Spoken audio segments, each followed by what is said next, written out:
Welcome into the 48 Minutes podcast by Believe, presented by Bet Online. I'm Ross Geiger, joined alongside Bruce Bernstein of Pure Hoops Media and World B, Michael Freer. This is episode number 45, the Spida episode. That's right, Mr. 71 himself, Donovan Mitchell, who dropped 71 points earlier this season against the Chicago Bulls on January 2nd.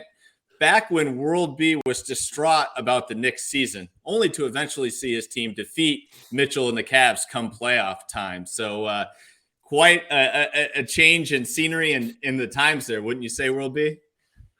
Well, you really got to pick a better thing to say than this time distraught over the Knicks. That could have been pick a month.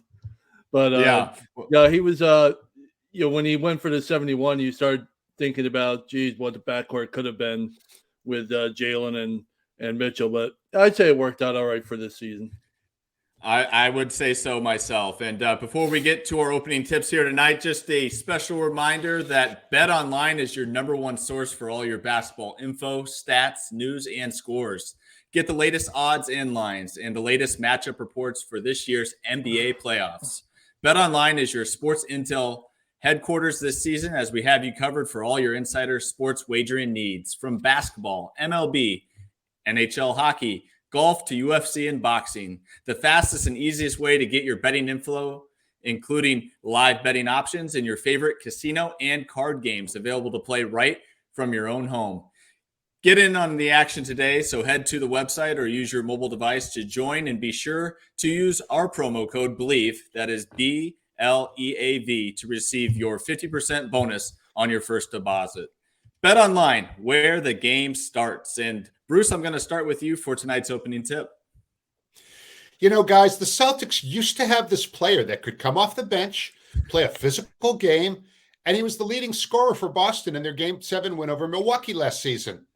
Oh, wait, they still have him. Fellow by the name of Grant Williams. Used to play a lot. Now the last time we saw him was on the side of a milk carton.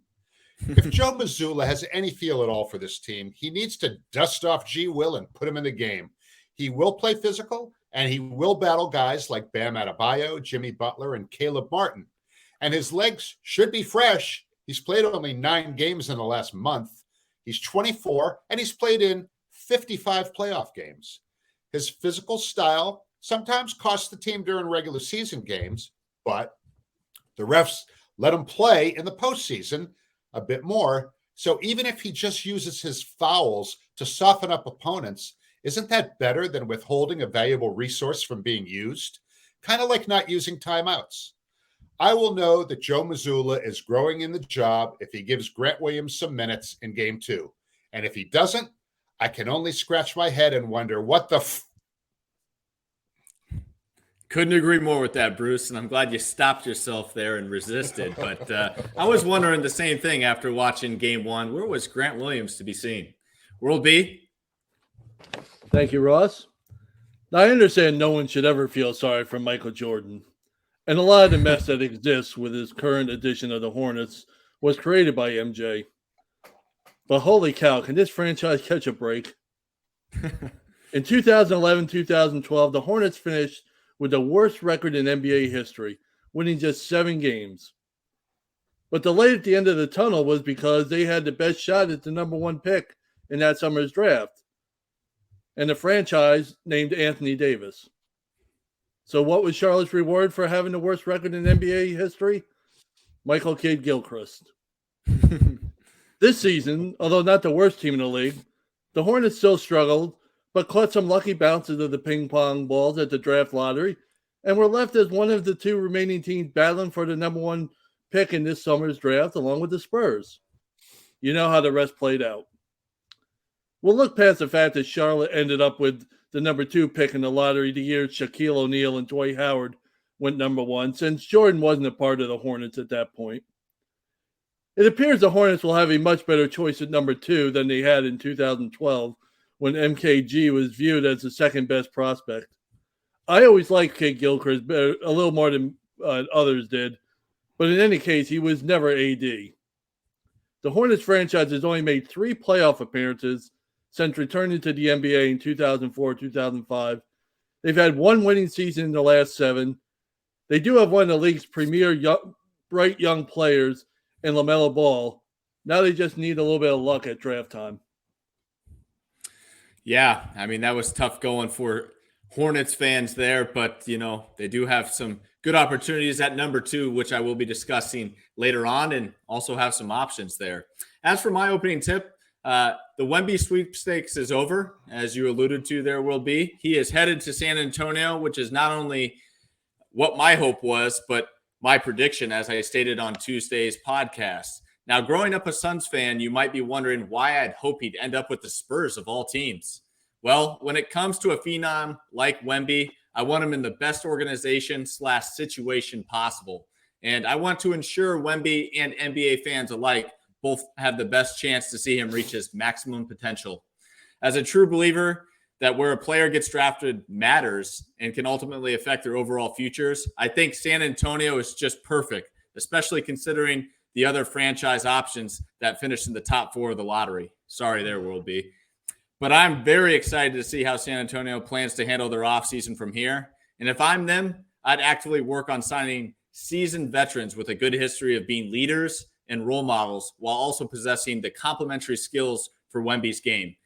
And I would hold off on spending any of that major big money that they do have until a year or two. Let Wemby establish himself as the guy, which will surely come with his bumps and bruises initially, but hold off on being too aggressive, too early, especially since this free agent class is far from great. In 3 years, KD will have declined, LeBron should be declining, AD likely declining, and Curry will likely be slowing down a bit too. And lastly, what's truly about to be epic is the in-division rivalry between the San Antonio Spurs and Oklahoma City Thunder. Chet Holmgren versus Wembanyama, amongst the many other great talented stars that will be facing off in that matchup. I certainly cannot wait for that. And with that, let's get right into our first quarter as we just finished watching the Los Angeles Lakers fall yet again to the Denver Nuggets on the road. Nuggets winning 108-103. Bruce, I'll start with you. What are your initial reactions after watching game 2? Well, in the first game, the Joker toyed with the Lakers front line, including Anthony Davis, until he didn't. He filled up the box score in game 1 in the first half. Then LA appeared to find a better way to guard him, and they thought they really had something going into game 2. Well, what they had going into game 2 was a slightly less statistically dominant Joker, but he still managed, 23 points, 17 rebounds, and 12 assists. There's no stopping Joker. And really, everything that happened in this game tonight, and there were a lot of good things that happened for Denver. I think they really kind of wore LA down in the second half. But it all begins and ends with Nikola Jokic. And, nobody's had an answer for him in a number of years now. World B, what'd you see? I saw this as an opportunity the Lakers let get away. We talked about in the last series with the Suns playing Denver how important it was for Phoenix to get one of these first 2 games in Denver of that series in order to they need to get at least one to try and win this series. And the further it went, the worse the chances were for Phoenix. Well, the same applies to the Lakers, and they had a golden opportunity in this game. They really outplayed. For me, they outplayed Denver for so much of this game. And in the end, they got next to nothing from AD when they needed it. And LeBron James, for his greatness and 40 plus minutes again. And his great all-around game. I mean, 4 steals, a couple of blocks. He really had to guard Joker on occasion. It was really something else. But 0 for 6 from 3. Somebody's got to get into LeBron James. I know it's untouchable. You're not allowed to speak to LeBron this way, but somebody's got to get in his face and say, you can't shoot the threes. You're not doing it. He's terrible in the 3 points. He is the worst shooter in the playoffs. He is the best shooter from 2-point range and the worst shooter from 3-point range. That's not just a statement. That's a fact. Those are the numbers. By statistics, he's the best at inside 3-point range. He is the worst outside 3-point range. 0 for 6 tonight. Now, D'Angelo Russell didn't help any, 1 for 5. Yeah. But LeBron's your guy. LeBron is your meal ticket along with AD. And in the end, you got 40 points out of him, where Jamal Murray got 37 all by himself. Yeah, I certainly question LeBron James and taking the 6 threes. I mean, how much can that be, back to just kind of his age? I mean, not just the altitude, but having to kind of hold back some of this energy to be able to play 40 minutes like he did here tonight in game 2. So I do see maybe him settling for some shots to kind of obviously retain some of that energy he's going to know he's going to need later. But I'm in full agreement. Someone's got to talk to him. I think on that Lakers staff, that would be Phil Handy, who's worked with him for quite some time now. But certainly Anthony Davis didn't help. 7 points in that first half, ended with a Embiid-like Game 7 stat line, 4-15 from the field, 18 points. Really didn't have much going on early in this game. And, he did pick it up a little bit in the second half, but not as much as Jamal Murray did. I mean, Murray was hot from 3, made some big shots, even a big dagger on Anthony Davis there late in the fourth at the top of the key. My question to you, Bruce, is, moving forward as this series shifts to LA, are there any adjustments that you think the Lakers can make, or do you think that, they just got to roll out the same type of strategy and hope to get a better game from AD?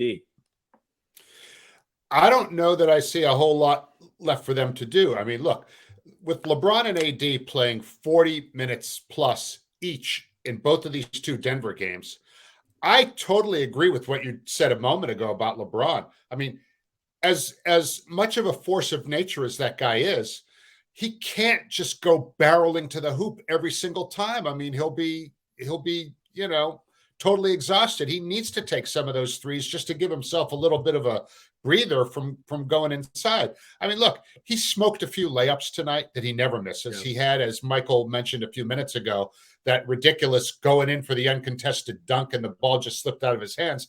I mean, these are very uncharacteristic type things for LeBron James. I mean, he's Superman, right? I mean, this doesn't happen to Superman. But Superman playing 40 minutes back to back in the altitude, makes, that's kryptonite almost. As far as adjustments, I think, look, they got an incredible first half out of Rui Hachimura tonight.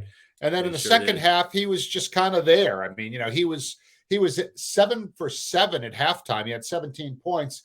And I think he finished up like 8 for 10. So he only shot it 3 times in the second half.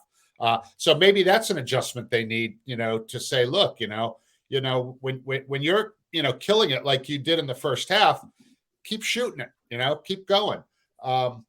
And playing at home is going to make a big difference for LA. I just think that's an amazing crowd. They're not going to be in the altitude. 40 minutes at home is going to be a lot different than 40 minutes on the road for AD and LeBron. So I totally expect them to win game 3 when they get home on Saturday. But beyond that, I don't know. I mean, look, it's not like we should be surprised by the fact that Denver's playing excellent ball. I mean, I noticed at halftime, the rebounds were even. They were 23-23 at halftime. They ended up 49-40. So LA out-rebounded Denver in the second half, or Denver rebounded LA in the second half by 9. All right, big margin. And again, I think it all kind of plays into the whole Denver's a little younger, they're a little deeper, they're used to the altitude, they wore LA down, and I think home cooking is the best adjustment LA can hope for. I really think it was there's a lot of positives for LA tonight. In this series, actually. I mean, they haven't been, this is a much different feel than what Phoenix provided opposition to the Nuggets. You got the feeling in that series that Phoenix was just overmatched at times. I know they came back and won a couple times in Phoenix at home, but up in Denver, they didn't. You never got to feel. I never got to feel that they were. I got the feeling they were overmatched. I haven't had that feeling with the Lakers in these first 2 games. They haven't played well all the time, and Denver's the best team in the West. They should be winning these games. But you hold the top offensive team in the NBA in the playoffs to 108 points on their home court, and they need a huge fourth quarter to do it. There's a positives to what the Lakers did. They have, like Bruce said, are you really going to get 2 really blown layups and a missed dunk out of LeBron. Think of LeBron's night if those go in. Those are easy shots. Think of his night. He was 9 of 13 from 2-point range with 3 missed chippies. Yep. I mean, that's good point. That just doesn't happen. There's a lot of positive. Austin Reeves was excellent again. I agree. Hachimura was really something special, taking it to the hole, taking it right at him. And you can tell this is really getting on Mike Malone. He is begging his team in timeout to get up the energy. That's the energy of the Lakers. That shouldn't happen with a team at home up a game, but they picked it up. They listened to their coach in the fourth quarter. They absolutely dominated, and they won a humongous spurt to start the fourth and really never looked back, even though LA tried to make it close at the end. Bruce, you mentioned that rebounding margin. One thing that does stand out here in the box score that definitely needs to be fixed here for the Lakers is the Lakers only had 4 offensive rebounds the entire game. And we mentioned how much they struggled from the outside, including LeBron James and D'Angelo Russell. So there are some longer rebound potentials there. Lakers had 4 offensive rebounds on the night as a whole. Nikola Jokic had 4 offensive rebounds himself, not to mention everyone else kind of chipping in for the Nuggets on the offensive glass. So they've got to do a better job being active on that glass. We talked about the athleticism that Anthony Davis has. That's going to be more his responsibility to try to keep balls alive on the offensive end of the floor. And he's got to do a much better job trying to at least bat those balls out for second chance opportunities. But totally agree. I think this could certainly shift into the Lakers' favor as they head back to the crypto.com arena. As for one guy, I just want to make one point. One sure. guy, Bruce Brown has been excellent in both of these games. Yes. Yep. Here's a guy who, there's always a guy in a playoff series that overachieves for the team that wins, and I think Bruce Brown has been that guy. I mean, he comes off the bench. Every time he's come into a game this year, whether it was in Brooklyn or wherever he is like instant energy off the bench. He just like punches up the enthusiasm and the energy level on his team. And I think it's got a really sort of a ripple effect on his teammates. So big ups to him. And again, we only briefly mentioned Jamal Murray. At halftime, he was 3 for 13. He ended the game 11 for 24, which means he was 8 for 11 in the second half. Big buckets all over the place. And I don't know that LA has anybody that's going to be able to stop him. Yeah. And, kind of to your credit here, Bruce, you talked about Bruce Brown and the spark he brings off the bench, which leads us right into the second quarter, because couldn't that be Grant Williams for the Celtics, providing that same kind of spark for this Boston team? And, for the second quarter, of course, Jimmy Butler continues his tear, taking game 1 in Boston. Miami has now won every game 1 on the road during the playoffs. And I believe they're the first team to do that since World B's 99 Knicks to go ahead and do that. So going to start with you, World B, on this one. What were your takeaways from the Heat pulling off the upset at TD Garden on Wednesday night? Just a terrific offensive performance. What we saw in the first round against the Bucks. We talked about before the series. We didn't know which Miami Heat team you were going to get offensively. Were you going to get the team that actually absolutely shredded the best defense in the league in Milwaukee, or are you going to get the team that couldn't hit 50% in effective field goal percentage? And most of that series against the Knicks, they just struggled terribly offensively. Well, we got an answer in game 1. They absolutely were dominating, shooting the ball all over the place, not just from 3-point range where they shot over 50%, 16 of 31, which is ridiculous for anybody. But for a team that was bottom 5 in 3-point shooting, they go ahead and do it again, just like they did in the first round. But they were like 10 of 13 or something from mid-range. That's huge for this team, because they were not that good a mid-range shooting team either, which explains why they had to end up in the play-in game, why their offense was so lousy most of the season, because their offense, they just couldn't win games with that offense. But my takeaway was another outstanding effort from their offense. I mean, 54% against one of the best defenses in the league in their building.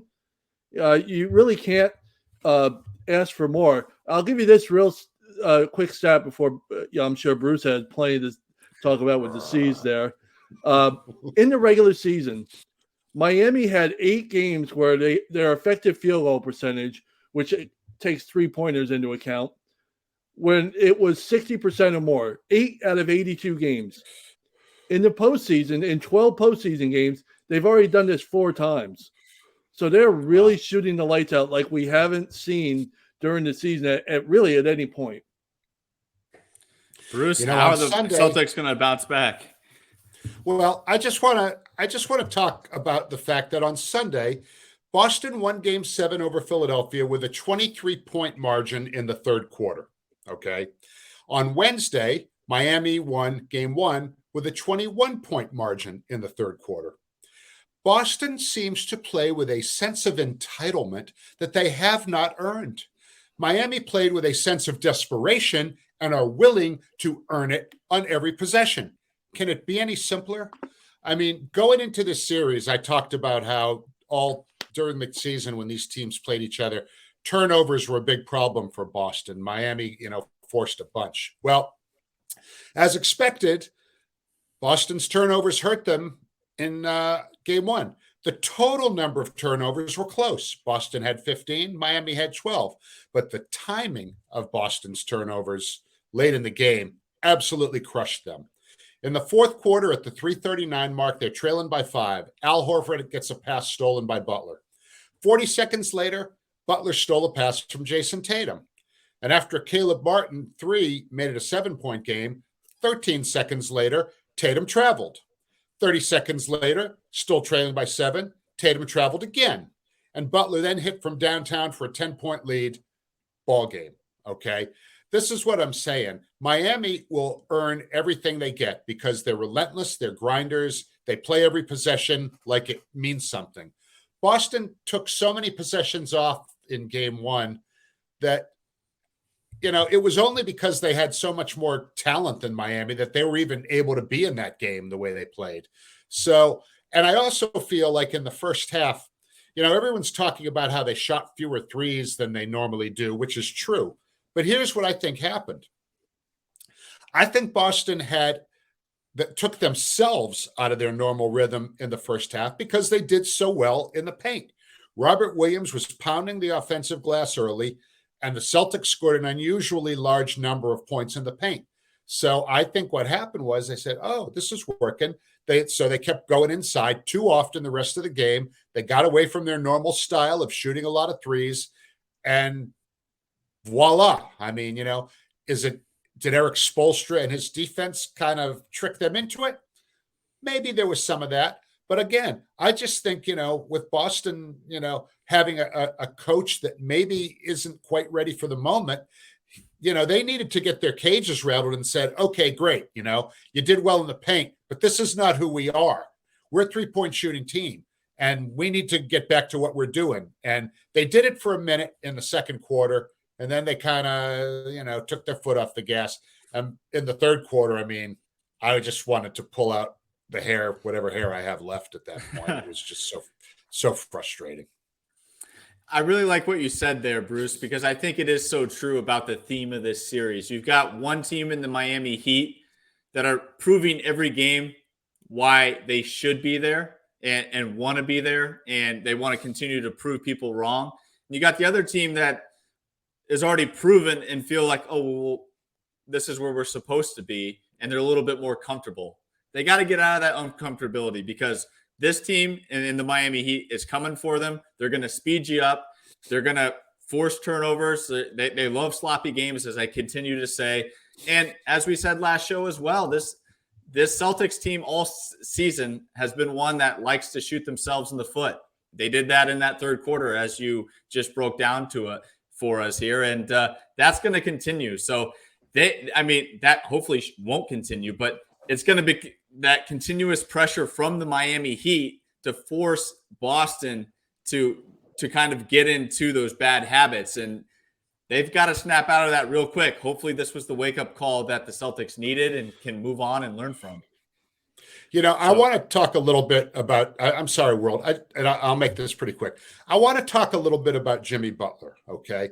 And again, I'm not going to say what everybody else is saying about Jimmy Butler because it's obvious. I mean, the guy's just a big-time baller, and when the moment matters the most, he seems to show up. But he's come so far as a leader. In his final year with the Bulls back in 2016-17, I remember he and Rajon Rondo, who was his teammate in Chicago at the time, they really got into it with each other because Jimmy seemed to place the blame for some of the team's shortcomings on his younger teammates. And Rondo was like, no. He defended them from Jimmy, okay? But now Jimmy is the kind of leader on the floor that coaches love. He empowers his teammates. He wants them to shoot. He lifts them all up. He's evolved as a leader in a significant way. And it's funny. I know that, Ross, you're friends with Doug McDermott, and at some point you said Doug was going to join us on this show. Doug was on that team back that season. So I'm really looking forward to when he comes on because I want us to ask him, what were Jimmy leadership skills like then when you were you were a second-year player with him that year versus what they are now? And I'm sure he'll have something very thoughtful to say about how Jimmy's evolved, World B. On the other hand, with the Celtics, we can talk about coaching. We can talk about the overmatch, the gap between Spoelstra and Mazzulla, all we want. The stars for the Celtics have to play better. Tatum, Jaylen Brown, and Al Horford combined were 3 for 14 from three-point range.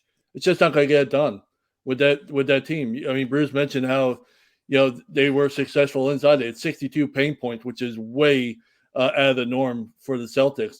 Their worst game in the first round in terms of fewest percentage of field goal attempts coming from threes came against the Hawks, came in game 1. When the second round against the Sixers, the lowest percentage of field goal attempts that were threes came in game 1. And I would suspect this percentage here, which is about 35% of their field goal attempts were threes, will end up being the lowest percentage of field goal. The Celtics are just 8-6 in this postseason for all that success and for being in the final. They're just 8-6. They've been pushed every step of the way. Even that Hawks series, they were the better team, obviously, and we thought they were the better team against Philly, but they've been pushed every step of the way. You kind of lose track of it with the blowout in Game 7, but they're not exactly doing it like the Nuggets are doing on the other end. Yep. I'm wondering. I'm sorry, Ross. You're good. You go ahead. Go for it. Okay. No, I want to. Go for it. All right. What happened to Robert Williams III after halftime in Game 1?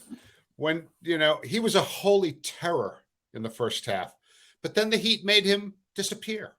How did they do that? And when he did, you mentioned Grant Williams, and I mentioned him at the very top of the show.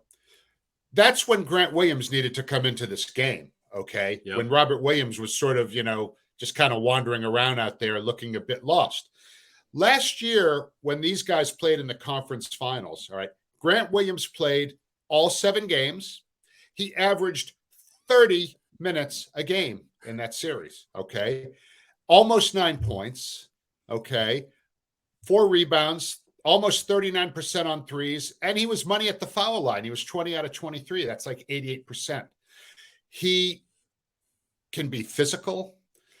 He makes opponents feel him, which nobody on the Celtics really does. He's one of the few, he will battle these guys like Bam and Butler and Caleb Martin. I mean, it's mind-boggling to me, if he's not the second or at the very worst, the third guy off the bench in Game 2, then I think Joe Mazzulla is really worse than we even thought. And then I want to say one more thing, and I'm going to be done talking because I know I'm hogging the conversation here. Reggie Miller said something completely silly last night about Jimmy Butler, okay? With 17 seconds left and Miami up by 6 with the ball, Butler was fouled. He went to the free throw line for his 9th and 10th attempts of the game. And Reggie made it into this big deal. Oh, see, there it is. Miami always wins when Butler takes 10 free throw attempts. Dude, they were going to win if he only took 8. That was stupid. And it's like, why'd you even bother with that? Anyway, rant off. Yeah. Well, before we head into the break here, I want to pose a wild and maybe stupid question because I know it is early, but I do want to get your thoughts on this, both of you guys real quickly. if the Heat beat the Celtics and become the Eastern Conference champs and end up losing a close one in Game 7 of the NBA Finals, is there any chance Jimmy Butler could win Finals MVP without actually winning the Finals? Like, do you think that would be given any thought? I'm generally curious, and I think if anyone has an argument, it could be Jimmy. It happened once in 1969. Jerry West for the Lakers was the Finals MVP, even though they lost in 7 games. I don't think so, because I think if that was going to happen after that, LeBron James would have probably won it one of the years that they lost in the finals, because Good point. he was always the most valuable player in all of those series, even when his team didn't win. World B, what do you think?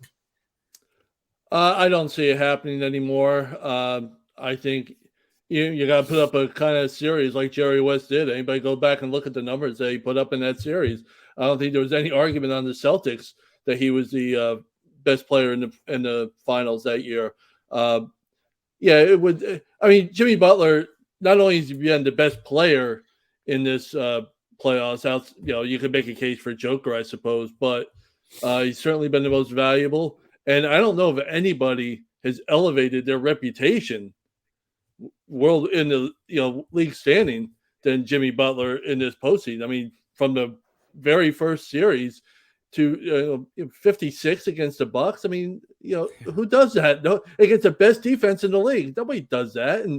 And so he's having a great run, and everything Bruce said about them is absolutely right. They're playing. They began this tournament, or this playoffs, in a team with a desperate mode, and they've never really let go of that. They haven't always played great. They haven't always been the best team in the game, but the effort has never wavered. Well, thanks for hearing me out, guys. I knew you guys would have some good answers there for me, but we've gone ahead and reached that halftime buzzer, so we'll take a quick break and come back with you for the second half.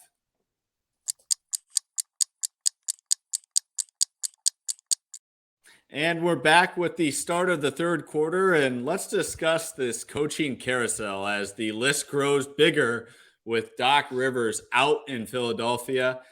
Bruce, I'll start with you. Were you surprised to see Doc be shown the door?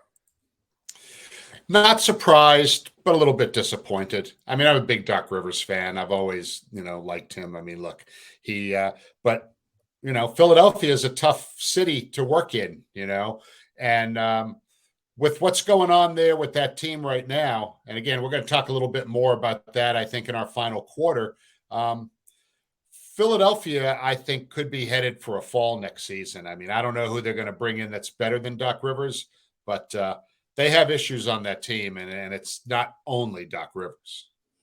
And World B, do you have any names that come to mind for who you think would fit Philly right now? Well, I'm somebody who thinks Monty Williams would fit anywhere. So if he won, although if I'm Monty Williams, why in the world do I want to deal with that headache? I just got relieved of a headache situation in Phoenix, and I have much better players, I think, overall, top to bottom, than I do in Philly. So yeah, I don't necessarily want to deal with that, especially if I have a shot at, say, Milwaukee.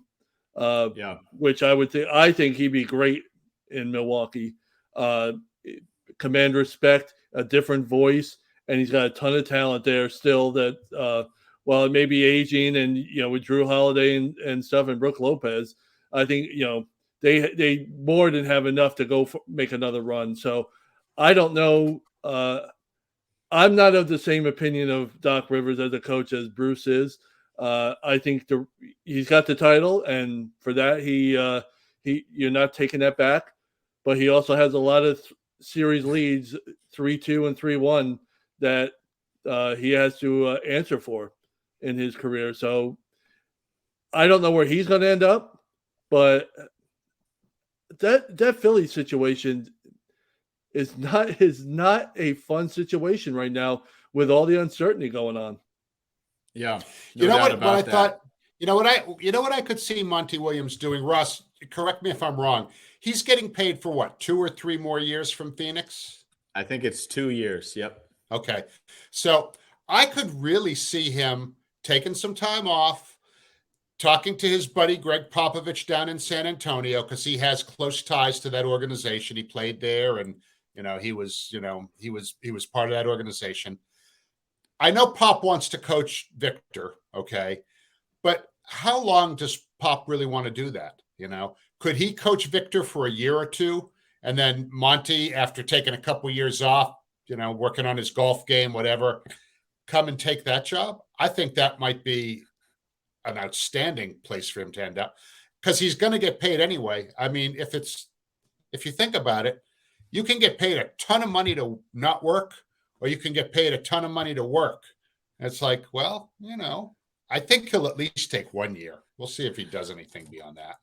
Well, I'm with World B here. I think it's worth working if you get a job like the Milwaukee Bucks. I think the Milwaukee Bucks offer you the job. You go, all right, I'll double dip and have two salaries because I'm given this talented team that's already meshed and has the solid core that I need to be successful. But I'm with you. I think obviously the Spurs would be another good opportunity down the road for Monty Williams. The only thing he's got to obviously watch and ask Pop, hey, is Wemby anything like DeAndre Ayton? Because if so, I'm out. Coaches are a different breed. We all know coaches their mindset is a lot different. We're all, I'm with Bruno. So yeah, if I get a chance to take a couple years off to not coach after dealing with all that, I'm going to do it. Coaches have a different mindset about this stuff. They're ultra competitive, and they love to get back into it. How many times we see guys out for a long time and then jump back in? I mean, geez, how long was Hubie Brown out before he came back to Memphis all those years ago? After just wants back in, so I'm not going to classify them as a strange breed, but they are of a different mindset than most of normal society. The money part is not as clear in my mind, what you said, Ross, where you say he can double dip. Sometimes when a coach is under contract and takes another job, there is some offset of money there. So he may not necessarily be able to take both salaries. He may have to, the team that fired him will probably pay some of his salary and his new team some. So he won't just automatically be able to piggyback those things. So again, it may not matter for the reasons both of you guys just said. The guy probably wants to wash the bad taste out of his mouth and come back and start winning some games again too. So, good luck to Monty. We all love Monty. He's a great guy. And it seems the only guy who ever had a problem with him was DeAndre Ayton, which leads me to this, Ross. Whoever Phoenix does hire for that job, I would strongly urge ownership to ask that guy, do you want to coach DeAndre Ayton? Because we're keeping him. He was the number 1 overall pick 5 years ago. We're not giving up on him yet. They need to hire a coach that wants DeAndre Ayton and then give DeAndre a year in a better situation like that with these two amazing teammates that he has. And, they can fill in the roster with whatever else they need. But I think that the next Phoenix Suns coach should be saying, I want this guy. I can unlock his potential and make it real clear that, and I think the Suns should want their coach to feel that way, their new coach.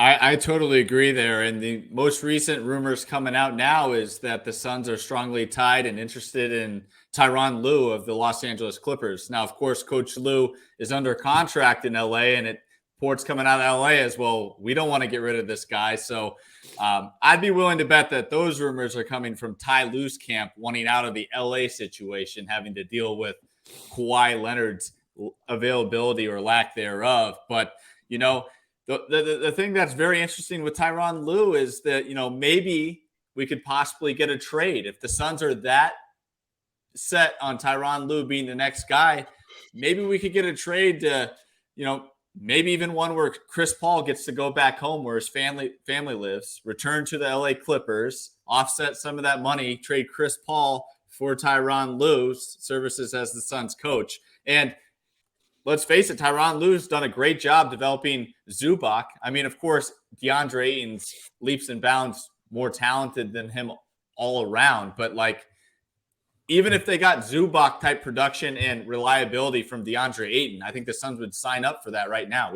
We've talked about Ayton being a guy, if he just rebounded the ball and played tough down low, that's all he really needs to do for Kevin Durant and Devin Booker. Of course, he wants a little bit more piece of that pie, and I think a guy like Tyronn Lue would be very open to that. So I think that's why we have that interest there in the Suns job. And one other one I wanted to throw out real quick before we head on to our fourth quarter is the Toronto Raptors job.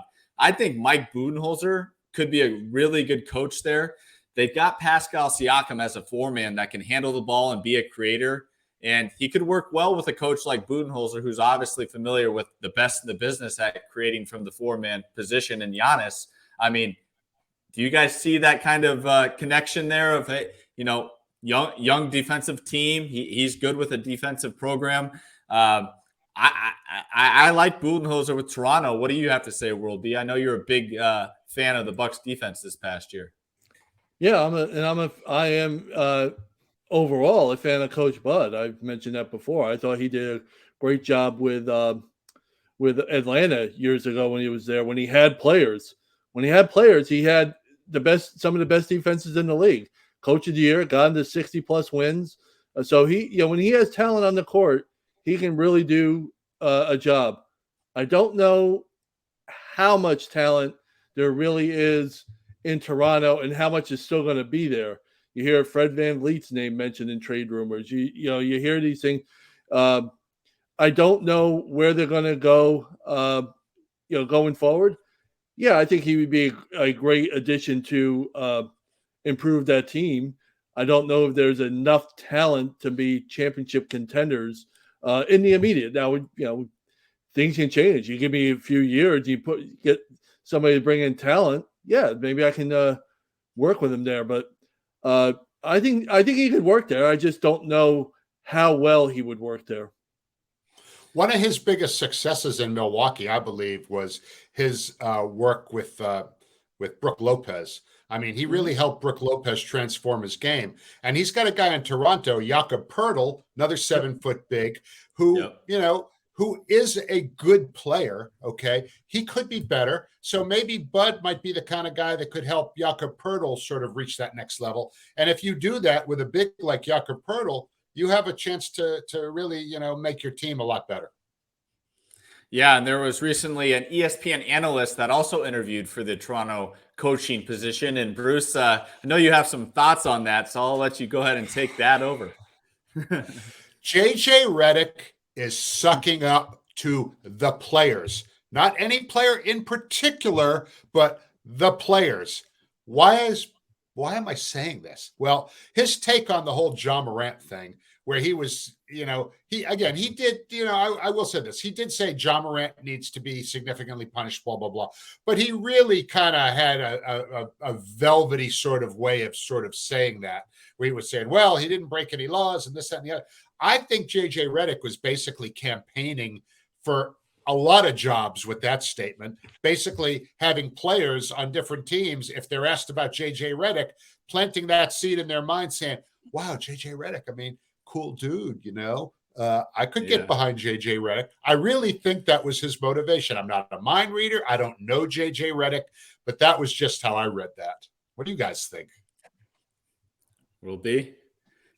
I really want to be in a room when executives for a particular team, be it Toronto, be it somewhere else, are deciding on coaches and find out what the qualifications are for JJ Redick to be manning my multi-million-dollar ball club with all these great players and all this money that I'm investing, and I'm going to give it to a commentator on First Take. I'm really going to do that. I mean, that's what it comes down to. Unless I'm mistaken now, I from what I can remember, he went from player at Duke to the NBA and then to TV. Not a bad transition all the way through, and a solid player. But just being coached by Coach K and some of the other ones doesn't make you qualified to be a coach. Magic Johnson was coached by Pat Riley, and it didn't make him a coach for the Lakers for very long. So I would love to be a fly on the wall in one of these rooms where the GM and the ownership or the president of basketball ops are deciding on their next coach to lead into a championship, and somebody gets up there and says, We can only do it if JJ Redick is our coach. And somebody asks why, and then they go, well, I don't know. Well, he did do it. He did do an instructional shooting video about 15 years ago. I don't know if you guys remember that. That is true. Oh, yeah, of course. And Tommy Mansky did the big hitting video we used to see on ESPN. Didn't make him a world-class Hall of Fame batter. He's not teaching Pete Rose how to hit. Yeah. But it did say he was a world-class baseball instructor in the video. Well, I do got to say, I will come to JJ's defense here. I had a chance to work with him in Milwaukee, was very close with him as I handled a lot of his welcoming duties and getting his family settled in Milwaukee when he was traded at the deadline for Tobias Harris and Duran Lamb. And got nothing things to say. He's a straight shooter on and off the basketball court. So the one thing I do appreciate him is that he is brutally honest, and that could go a long way as a coach. So think it's just a little early. I mean, the guy's been an ESPN analyst for 6 months? I mean, he hasn't been there even that long. So I think, maybe a little bit more time or an assistant coaching job is where he should start out. So should be interesting to watch that. Sorry for bashing your friend, Ross. I apologize. I didn't realize you guys were boys. Oh, I mean, we're not boys, but I do know him. But with that said, let's get to our fourth quarter here, as it is hot take time. And Bruce, I'll go ahead and start with you. I'm going to give you a name, and then I'll let you just take it from here. Daryl Morey. Why is he so enamored of James Harden? Does he have pictures?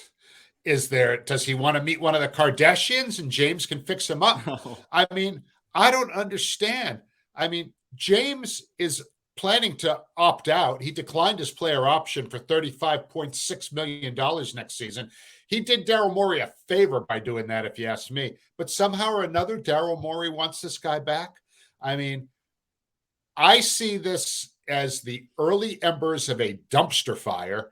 And with Harden, he's still a good player, but something has always been missing with him. It's still missing. And did I mention that he declined a $35.6 million player option for next year? I think I don't have any words. Daryl, I mean, come on, man.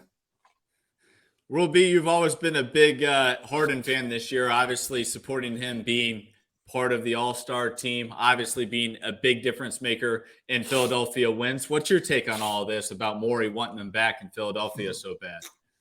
Well, first, he's not just enamored with James Harden. He's apparently enamored with Mike D'Antoni still, because his name's being rumored about as potentially getting the Sixers job. I mean, it worked out so tremendously in Houston, as you can tell by all the banners that hang since during their tenure there. So I don't get it. I'm starting to wonder why teams are so enamored with Daryl Morey or Daryl Morey as far as being. What has he ultimately brought you? I mean, what has he brought Houston? He brought him to the brink to a point, and then his guy James Harden, years in Houston, couldn't come through at the very moment you need him. You bring that act to Philly, they get to the brink with the Celtics, and James Harden lets you down again. Tremendously let you down. It was absolutely a pathetic performance by him in Game 7. So what makes you think?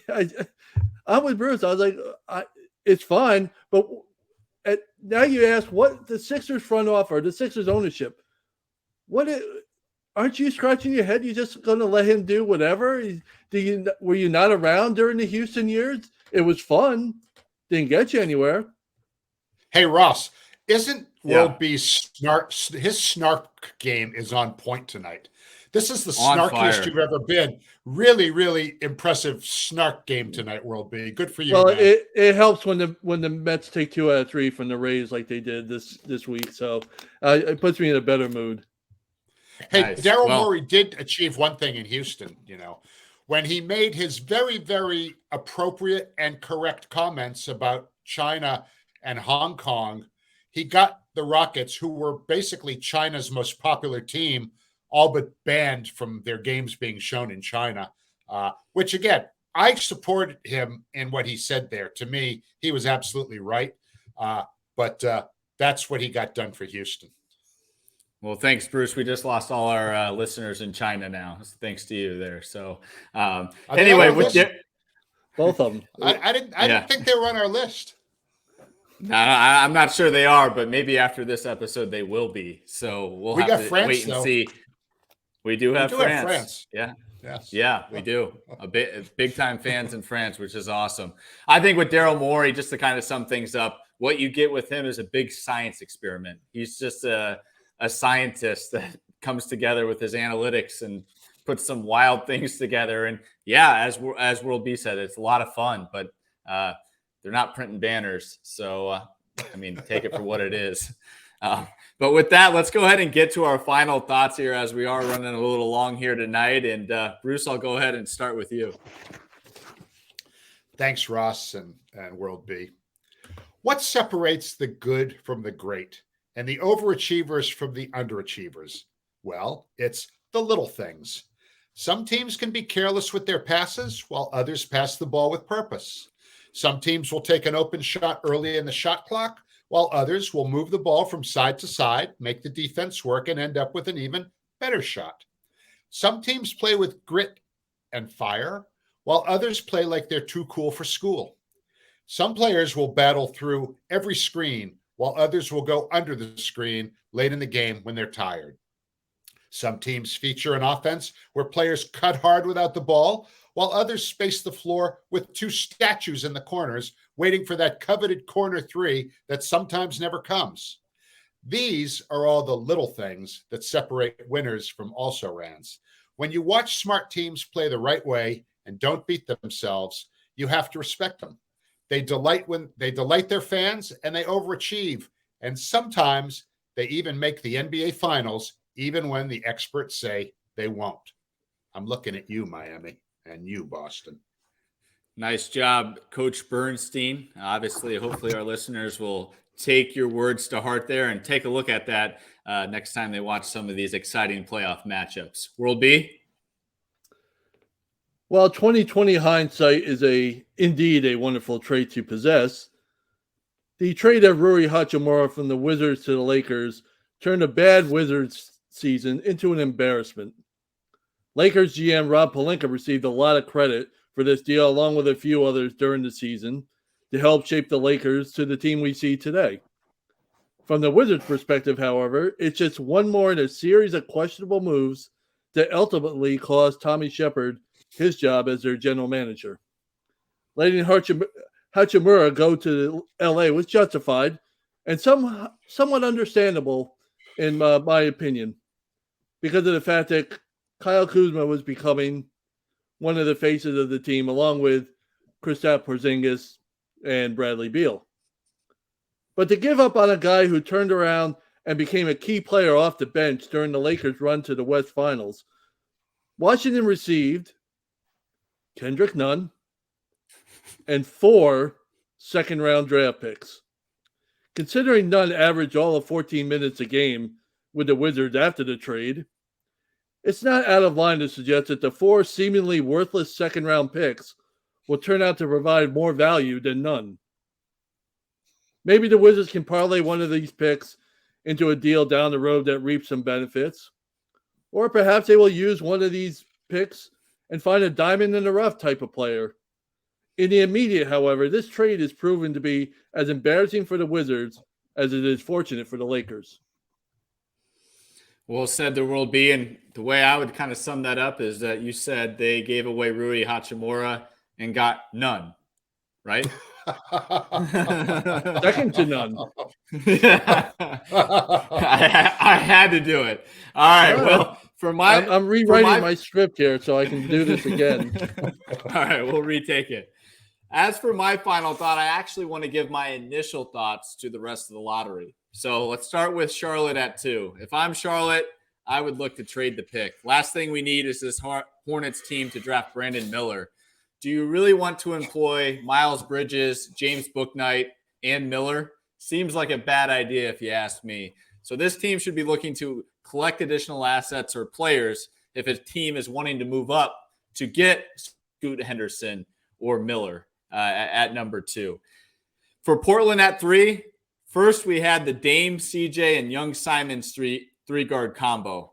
Are we really going to do this song and dance again with Dame, Simons, and a young Scoot Henderson? I've got major questions there. Is it Dame on the move? Is it time to finally give up and rebuild with a Scoot Henderson leading the charge with Simons kind of carrying the offense for a few years? Who really knows? But that should be a fun situation to observe from afar. As for Houston at 4, I would look to trade the pick, whether that be for established talent or to move a young player on the roster, and this pick for the number 2 pick with Charlotte. I think it'd be very interesting to see Miller join that young nucleus in Houston. They could certainly use a playmaking forward like Miller. So that would be my suggestion there. And then last, Detroit at 5. They finished with the worst record in the NBA this year, ended up getting the 5th pick, and I've got 2 words for them. I'm sorry. And with that will do it for this edition of the 48 Minutes Podcast on Believe, presented by Bet Online.